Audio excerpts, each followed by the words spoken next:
आकाशवाणी लखनऊ से प्रस्तुत हैं प्रादेशिक समाचार। मुख्य समाचार। मुख्यमंत्री योगी आदित्यनाथ ने अखिल भारतीय पुरुष कबड्डी प्रतियोगिता 2024 के विजेताओं को बांटे पुरस्कार। कहा, ग्रामीण स्तर पर सरकार कराएगी बड़ी खेल प्रतियोगिताएं। संभल के लिए निकले कांग्रेस सांसद राहुल गांधी को पुलिस ने दिल्ली बॉर्डर पर रोका। जिले में है 10 दिसंबर तक बाहरी व्यक्तियों के प्रवेश पर प्रतिबंध। आंदोलन कर रहे किसानों की समस्याओं के समाधान के लिए सरकार ने बनाई 5 सदस्यीय समिति, 1 महीने में सौंपेगी मुख्यमंत्री को रिपोर्ट। और महाकुंभ 2025 के लिए कल से बांटे जाएंगे निमंत्रण। विभिन्न राज्यों में गणमान्य व्यक्तियों को मंत्री देंगे न्योता।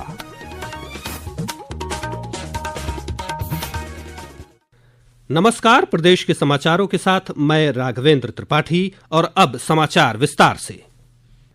मुख्यमंत्री योगी आदित्यनाथ ने गोरखपुर में महंत अवैद्यनाथ अखिल भारतीय पुरुष कबड्डी प्रतियोगिता 2024 के समापन समारोह में शिरकत की। इस अवसर पर उन्होंने विजेताओं को पुरस्कार और नकद राशि से सम्मानित किया। इस प्रतियोगिता में देश भर से आई 12 टीमों ने हिस्सा लिया। आज हुआ फाइनल मैच उत्तर प्रदेश और आंध्र प्रदेश के बीच खेला गया, जिसमें उत्तर प्रदेश ने 52 के मुकाबले 54 अंक पाकर जीत हासिल की। इस अवसर पर मुख्यमंत्री ने कहा कि केंद्र सरकार खेलों को बढ़ावा देने के लिए अनेक प्रोत्साहन कार्यक्रम चला रही है। उन्होंने कहा कि प्रदेश में भी खेलों को आगे बढ़ाने का काम युद्ध स्तर पर किया जा रहा है। श्री योगी ने कहा कि भविष्य में ग्रामीण स्तर पर भी खेल प्रतियोगिताएं कराई जाएंगी। खेल गतिविधियों को प्रोत्साहित करने के लिए इंफ्रास्ट्रक्चर दे सके, इसके लिए कार्यक्रम युद्ध स्तर पर आगे बढ़ रहे हैं। खेल विभाग हो या युवा कल्याण विभाग, निजी खेल संस्थाएं हो, उन सभी को प्रोत्साहित करने के लिए कार्यक्रम आगे बढ़ाए जा रहे हैं कि उत्तर प्रदेश खेल विभाग गांव से लेकर के प्रदेश स्तर तक प्रत्येक खेल की प्रतियोगिता को आगे बढ़ाने के लिए अब ग्रामीण लीग खेल प्रतियोगिता को आगे बढ़ाने का कार्य कर रहा है। हम विधानसभा स्तर पर विधायक खेलकूद प्रतियोगिता को भी प्रोत्साहित करेंगे। मुख्यमंत्री योगी आदित्यनाथ ने आज गोरखपुर के महाराणा प्रताप शिक्षा परिषद के 92वां संस्थापक समारोह का शुभारंभ किया। इस अवसर पर मुख्यमंत्री ने कहा कि विद्यार्थियों को सफलता हासिल करने का मंत्र देते हुए कहा कि प्रतिस्पर्धा के लिए एकाग्रता, कठिन परिश्रम और टीम भावना जरूरी है। श्री योगी ने कहा कि प्रधानमंत्री नरेंद्र मोदी के नेतृत्व में एक नए भारत का निर्माण हुआ है। उन्होंने कहा कि आज देश विश्व की 5वीं सबसे बड़ी अर्थव्यवस्था बनकर आत्मनिर्भर बनने की ओर अग्रसर है। आज पूरी दुनिया भारत की ओर देख रही है। दुनिया का विश्वास भारत पर इसलिए बढ़ा है क्योंकि भारत अब एक नए भारत के रूप में प्रधानमंत्री मोदी जी के नेतृत्व में तेजी के साथ आगे बढ़ा है। दुनिया उसी का अनुसरण करती है जो उसके अनुरूप अपने आप को तैयार करने का एक जज्बा रखता है। मुख्यमंत्री योगी आदित्यनाथ के आदेश पर नोएडा और ग्रेटर नोएडा में आंदोलन कर रहे किसानों की समस्याओं के समाधान के लिए 5 सदस्यीय समिति का गठन किया गया है।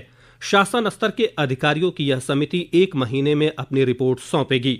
समिति की अध्यक्षता प्रमुख सचिव अवस्थापना एवं औद्योगिक विकास अनिल कुमार सागर करेंगे। साथ ही समिति के सदस्यों के तौर पर विशेष सचिव अवस्थापना व औद्योगिक विकास Piyush Verma, ACEO Noida Sanjay Khatri, ACEO Greater Noida Saumya Srivastava और एसीईओ यीडा कपिल सिंह को नामित किया गया है।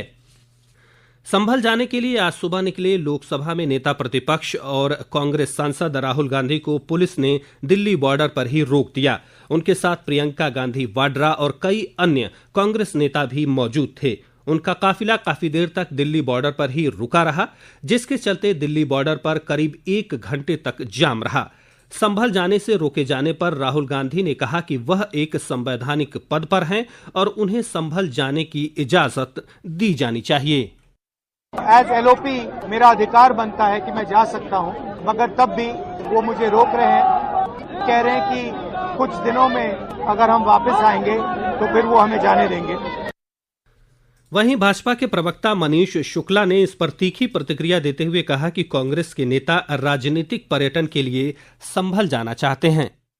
केवल और केवल तुष्टीकरण करने के लिए, वोट बैंक की राजनीति करने के लिए राहुल गांधी, प्रियंका वाड्रा वहां जाना चाहती हैं। जो ये वोटों की राजनीति सपा कांग्रेस जैसे दल कर रहे हैं, ये जनता ये समझ रही है और जनता इनको जवाब देगी।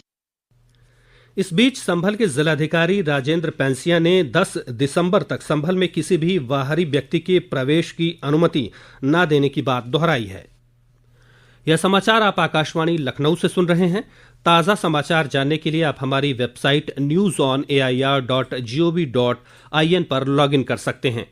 इसके साथ ही आप प्रादेशिक समाचारों का यह बुलेटिन हमारे YouTube channel news on AIR Lucknow पर भी सुन सकते हैं। 13 जनवरी से शुरू हो रहे महाकुंभ के लिए कल से निमंत्रण बांटने का सिलसिला शुरू हो जाएगा। प्रदेश के मंत्रियों को देश भर में निमंत्रण बांटने की जिम्मेदारी सौंपी गई है। मंत्रियों के राज्यवार दौरे का कार्यक्रम मुख्यमंत्री कार्यालय से जारी किया गया है।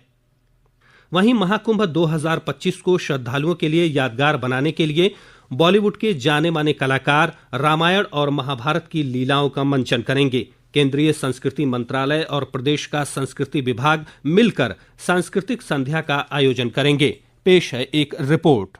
इस बार महाकुंभ को और भी खास बनाने के लिए देश के दिग्गज और नामचीन सितारे महाकुंभ मेला क्षेत्र में श्रद्धालुओं का मनोरंजन करेंगे। प्रसिद्ध बॉलीवुड कलाकार आशुतोष राणा 25 जनवरी को हमारे राम थीम पर अपनी प्रस्तुति देंगे, तो अभिनेत्री और सांसद हेमा मालिनी 26 जनवरी को गंगा अवतरण पर अपनी प्रस्तुति देंगी। 8 फरवरी को अभिनेता और सांसद रवि किशन शिव तांडव की प्रस्तुति देंगे, जबकि 21 फरवरी को पुनीत इस्सर महाभारत शो का मंचन करेंगे। इस दौरान देश के जाने माने बैंड भी लोगों का मनोरंजन करेंगे। सुशील चंद्र तिवारी, आकाशवाणी समाचार, लखनऊ। रामनगरी अयोध्या में कल से 4 दिवसीय रामायण मेले का शुभारंभ होगा। मेले का उद्घाटन मुख्यमंत्री योगी आदित्यनाथ करेंगे। इस बीच रामनगरी आने वाले पर्यटकों के लिए एक अच्छी खबर है। यहां आने वाले पर्यटक अब आसमान से अयोध्या का भव्य रूप देख सकेंगे। अयोध्या में आज से हॉट एयर बलून सेवा की शुरुआत विधायक वेद प्रकाश गुप्ता और मंडलायुक्त गौरव दयाल ने की। मंडलायुक्त गौरव दयाल ने बताया कि पर्यटकों के लिए यह एक रोमांचकारी अनुभव होगा। हॉट एयर बलून एक तरह से आकर्षण होता है किसी भी जगह पर। अगर आपको उस शहर को ऊपर से देखना है, नजारा लेना है, तो उसके लिए एक तरीका है और एक रोमांच भरा एक्सपीरियंस लोगों को प्राप्त होगा। तो मैं उम्मीद करता हूं कि ये एक अट्रैक्शन बनेगा और लोग यहाँ पर आएंगे और इसका लुत्फ उठाएंगे। पेश है एक रिपोर्ट। इस हॉट एयर बलून के माध्यम से पर्यटक लगभग 250 फीट की ऊंचाई से 10 मिनट तक अयोध्या के सरयू घाट और मठ मंदिरों का दर्शन कर सकेंगे। अयोध्या विकास प्राधिकरण और पुष्पक एडवेंचर संयुक्त रूप से हॉट एयर बलून का संचालन कर रहे हैं। इस बलून के लिए 999 रुपए प्रति व्यक्ति खर्च करने होंगे। इसमें एक साथ 4 लोग ही बैठ सकेंगे, जिसमें एक पायलट भी होगा। अयोध्या से तन्मय सोनी के साथ आकाशवाणी समाचार कक्ष से तनवीर फातिमा। केंद्रीय पर्यटन मंत्रालय ने प्रदेश के श्रावस्ती और बटेश्वर को विश्व स्तरीय पर्यटन स्थल बनाने की महत्वाकांक्षी परियोजनाओं की घोषणा की है। इन परियोजनाओं का उद्देश्य धार्मिक और सांस्कृतिक धरोहरों को संरक्षित करते हुए रोजगार के अवसर बढ़ाना और क्षेत्रीय विकास को गति देना है।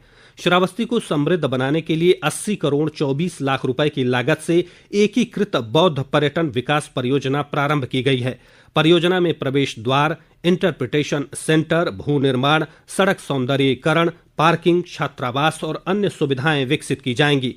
वहीं आगरा के पास बटेश्वर को धार्मिक और सांस्कृतिक पर्यटन स्थल के रूप में उभारने के लिए 74 करोड़ 5 लाख रुपए की लागत से विकसित किया जा रहा है। पूर्व प्रधानमंत्री अटल बिहारी वाजपेयी का जन्मस्थान बटेश्वर अपने 101 प्राचीन शिव मंदिरों के लिए प्रसिद्ध है।